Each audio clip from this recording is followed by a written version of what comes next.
Hello and welcome to BoardgameNinja. Cats like to sit in boxes. Why? We have no idea, even though this has already been widely researched. Just a few months back, science found out that cats even like to sit in the illusion of a box. But why? Earlier studies suggest a feeling of comfort and security and an opportunity to observe your surroundings from a safe place. We like to keep it at it's a mystery. Nonetheless, we like to play with cats in boxes. In If It Fits by Jolly Dutch Games, you will place your cats in cardboard boxes. Fill the boxes with toys and treats and keep horrible things like spray bottles or other cats out. Contrary to science, you get more points for bigger boxes when there are more toys or treats present. And you get extra points for more kitties in a box, at least as long as these are your own cats. The player with the most points wins the game. If It Fits is for 2 to 5 players, takes around 30 minutes and is for cat lovers age 10 and up. Gameplay is much more fun with 3 to 5 players. The cat cards are all double-sided. One side awake, one side sleeping. Divide the cards by cat. Every player chooses a cat and takes the 5 cards that come with it. The others go back in the box. Find the black cats. Take as many black cats as there are players and place them to the side. The other black cats go back in the box. Then you have to find the starting cardboard boxes. The starting cards have white tape on the back, unlike the others that have yellow tape. Keep the starting boxes to the side. Shovel all the other cards and deal 2 to each player. Now divide the remaining cards in as many stacks as there are players. Add one of the black cats to each stack and shovel them. Combine them into one draw pile. As a final setup action, choose your starting player. Pick the player smelling the most of catnip, the player who last tripped over a black cat, or the player who sneezes the loudest whenever a cat sits on their lap. The starting player lays one of the starting cards in the middle of the table. All the other players add a starting box on one of the short sides of the cards that are already on the table. You are ready to play if it fits. Every turn you have a choice. Draw and play a box card or play a sleeping cat. Let's look at creating boxes first. Draw a card and add it to your hand. Then play a card onto the playing field. Connect it on the long or the short side to one of the cards already in the playing field and do not put it out of sync or askew to the other cards. You are allowed to create double walls. A box is considered closed when there are no open sides left. After you have placed your card, you may play an awake cat.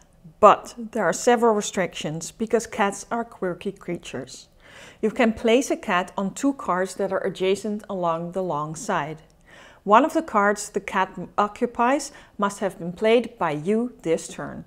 You cannot place your cats into a box that is already occupied by somebody else's cat, unless one of your own is already present there. The cat cannot cross any cardboard boundaries, of course. The second option is to play a sleeping cat. These are the back sides of your waking cats. You can play a sleeping cat just like a box card, so not like an awake cat. You only cannot connect it with a box that contains only cats of our other players. During scoring, a sleeping cat is not worth any points, unless there's also an awake cat present in the box. But the sleeping cats can be useful to help you regain the majority in a box or to get you bonus points.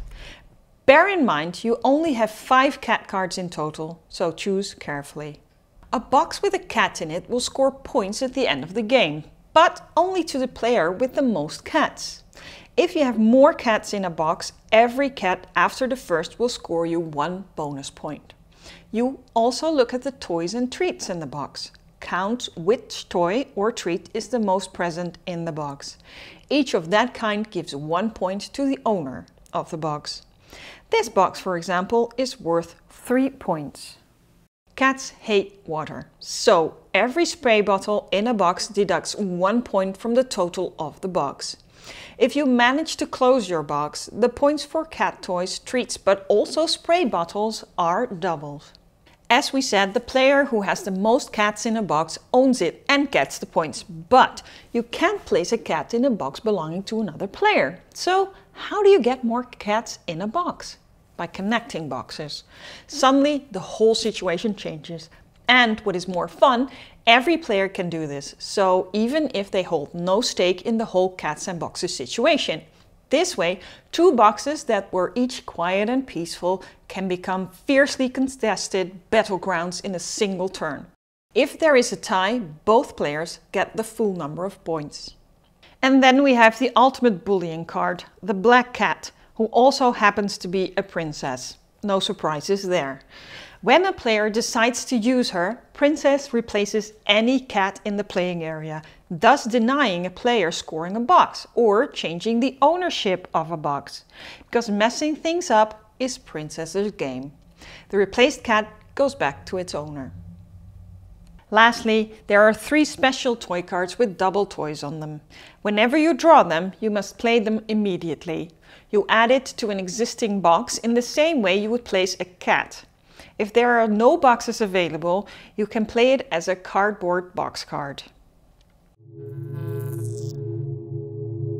The game ends when the deck runs out, when a player plays their 5th and last cat, or whenever you reach the edges of your table space, filling the whole table.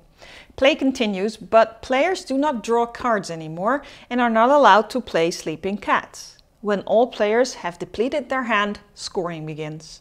Look at every box to see who has the majority, count the toys and spray bottles, double the closed boxes and then add it all up. You might need a notepad. The player with the most points wins.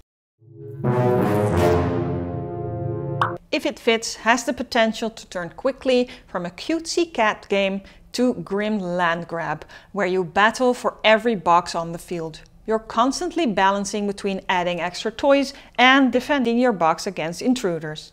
Every turn you only have 3 cards to choose from, so your choices are limited. Often you cannot improve your own position and you'll be looking into opportunities to hinder your opponents by adding spray bottles, connecting 2 boxes or blocking off a passage. And then those horrible conceited black cats. Princess. The best laid plans will be all in ruins because your super comfy box that was so sure to be yours suddenly only has sleeping cats left and you lose all the work you have put into it. The maker of this game probably studied cats closely to incorporate their behavior like this. The game offers a few variants to add some extra challenges. You can add some variety by adding black cats, by excluding double walls or cutting sleeping cats in half. Not literally, of course, only in points. We don't think the game needs that because the variety is in what your opponents throw at you. When the gloves come off, the kitten will scratch. Thank you for watching this video. If you like it, please subscribe to our channel for more board game content and give us a like while you're at it. See you next time at BoardgameNinja. Bye!